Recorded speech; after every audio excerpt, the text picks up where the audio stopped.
வணக்கம். இன்னைக்கு நம்ம பார்க்க போற விஷயம் கொஞ்சம் ஆச்சரியமா இருக்கலாம். ஒரு பக்கம் உலகமே பசுமை ஆற்றல், அதாவது கிரீன் எனர்ஜின்னு போயிட்டு இருக்கு.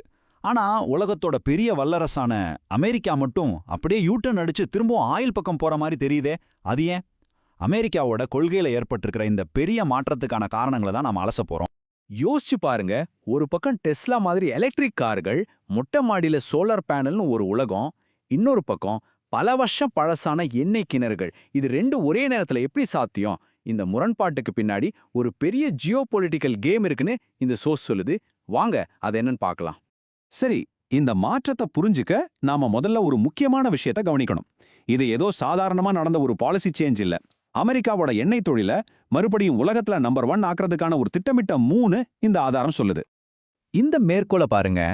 எனக்கு எண்ணெய் நிறுவனங்கள் தான் ஃபண்ட் பண்ணாங்க, நான் அவங்களுக்கு தான் வேலை செய்வேன்.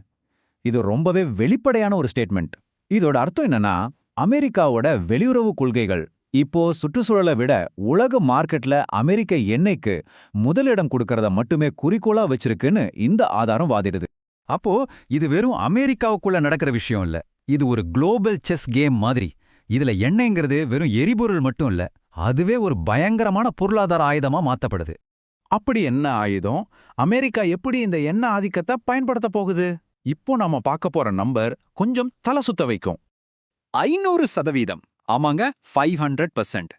ரஷ்யா கிட்ட இருந்து எண்ணெய் வாங்குற நாடுகள் மேல போட போறதா சொல்ற ஒரு புது வரி தான் இது. இது ஒரு வார்னிங் பெல் மாதிரி. இத வெறும் வரியா பார்க்காதீங்க.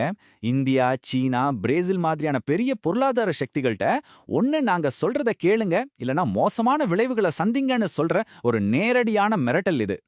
இது வெறும் பேச்சில்ல, இதுக்கு ஒரு சட்ட வடிவமே கொடுக்க பாக்குறாங்க. இந்த ஆதாரம் சொல்றபடி ரஷ்யாவின் மீதான தடைகள் சட்டம்னு ஒரு பில்ல கொண்டு வராங்க. அது செனட், ஹவுஸ் ஆஃப் ரெப்ரசன்டேட்டிவ்ஸ்னு 2 இடத்துலயும் பாஸ் ஆகி பிரசிடென்ட் கையெழுத்து போட்டா சட்டமாயிடும். சரி, இந்த அழுத்தம் வேலை செய்ய ஆரம்பிச்சிருச்சா? இந்த ஆதாரத்தை பார்த்தா ஆமான்னு தான் தோணுது. இந்தியா மாதிரி நாடுகள் ஏற்கனவே ரஷ்யா கிட்ட இருந்து வாங்குற எண்ணெயோட அளவை குறைக்க ஆரம்பிச்சிட்டா தான் சொல்றாங்க. எக்கனாமிக் பிரஷர் எந்த அளவுக்கு பவர்ஃபுல்னு இது காட்டுது. ஒரு பக்கம் இப்படி பொருளாதார ரீதியா மிரட்டல், இன்னொரு பக்கம் அமெரிக்கா உலக அரங்குல இருந்தே கொஞ்சம் கொஞ்சமா பின்வாங்குது. சர்வதேச ஒத்துழைப்புல இருந்து விலகிறது தான் அவங்களோட 2வது பெரிய ஸ்ட்ராட்டஜி. 66. இது ஏதோ ஒரு சாதாரண நம்பர் இல்ல. பல வருஷங்களா உலக நாடுகளெல்லாம் சேர்ந்து உருவாக்குன சர்வதேச அமைப்புகள்ல இருந்து அமெரிக்கா எந்த அளவுக்கு விலகி போகுதுங்கிறதுக்கான ஒரு அடையாளம் இது. இந்த விலகல்கள் எங்கெல்லாம் நடந்திருக்குன்னு பாருங்க. ஐநாவோட சம்பந்தப்பட்ட அமைப்புகள், கிளைமேட் சேஞ்ச் ஒப்பந்தங்கள், பொருளாதார கூட்டமைப்புகள்னு கிட்டத்தட்ட எல்லா துறைகள்ல இருந்தும் அமெரிக்கா தன்னை விலக்கிக்கிட்டு வருது. இது ஏதோ ஒரு குறிப்பிட்ட பாலிசி மாற்றம் மாதிரி தெரியல, இது ஒரு பெரிய சித்தாந்த மாற்றமா தெரியுது. இதுலயும் குறிப்பா இந்த ISA, அதாவது சர்வதேச சூரியசக்தி கூட்டணியிலிருந்து விலகினது ரொம்ப முக்கியமான ஒரு விஷயம். இந்தியா தலைமையில 120 நாடுகள் சேர்ந்து சோலார் எனர்ஜிக்காக வேலை செய்யற ஒரு அமைப்பை அமெரிக்கா வேண்டான்னு சொல்லியிருக்கு. இது அவங்க ஃபாசில் ஃபியூவல்ஸ் பக்கம் எவ்வளவு உறுதியா இருக்காங்கன்னு காட்டுது. பாரிஸ் காலநிலை ஒப்பந்தத்துல அமெரிக்காவோட நிலைப்பாட்டை பாருங்க. உள்ள வராங்க, வெளியே போறாங்க, திரும்ப உள்ள வராங்க, மறுபடியும் வெளியே போறாங்க. இப்படி முன்னுக்கு தின்னா முரணா நடந்துகிட்டது கடைசியில் அந்த ஒப்பந்தத்தில இருந்தே முழுசா வெளியேறதுல போய் முடியுது. இது கிளைமேட் சேஞ்சுக்கு எதிரான உலகளாவிய போராட்டத்தை ரொம்பவே பலவீனப்படுத்துது.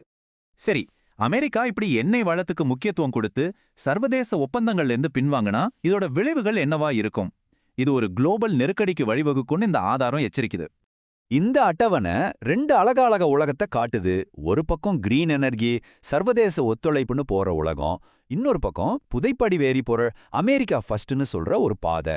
இந்த 2 பாதையும் ஒன்னா பயணிக்கிறது ரொம்ப கஷ்டம். இந்த ஆதாரத்தோட முடிவு ரொம்ப தெளிவா இருக்கு. அமெரிக்காவோட இந்த புது பாதை உலக வர்த்தகத்தை பாதிக்கும், கிளைமேட் சேஞ்சுக்கு எதிரான நம்ம போராட்டத்தை பின்னுக்கு தள்ளும், நாடுகளுக்கு இடையில புது புது பதட்டங்களை உருவாக்கும். இது ஏதோ ஒரு கல்ல தூக்கி போடுற மாதிரி இல்ல, ஒரு பெரிய சுனாமியை உருவாக்குற மாதிரி.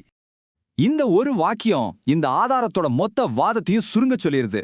உலகம் காலநிலை மாற்றத்தால அழிஞ்சா கூட பணக்கார அமெரிக்கர்கள் கிரீன்லாண்டுக்கு போயிருவாங்கங்கிற இந்த கருத்து அமெரிக்கா ஃபர்ஸ்ட் கொள்கையோட ஒரு எக்ஸ்ட்ரீம் பார்வையா இருக்கு. கடைசியா இந்த ஆதாரம் நம்ம முன்னாடி ஒரு முக்கியமான கேள்வியை வைக்குது. நம்ம பூமியோட எதிர்காலத்தை, எரிசக்தியோட எதிர்காலத்தை யார் தீர்மானிக்க போறா? தனிப்பட்ட நாடுகளா இல்ல உலக நாடுகள் எல்லாம் சேர்ந்த ஒரு சமூகமா? இதுக்கான பதில்தான் நம்ம எல்லாரோட எதிர்காலத்தையும் தீர்மானிக்க போகுது.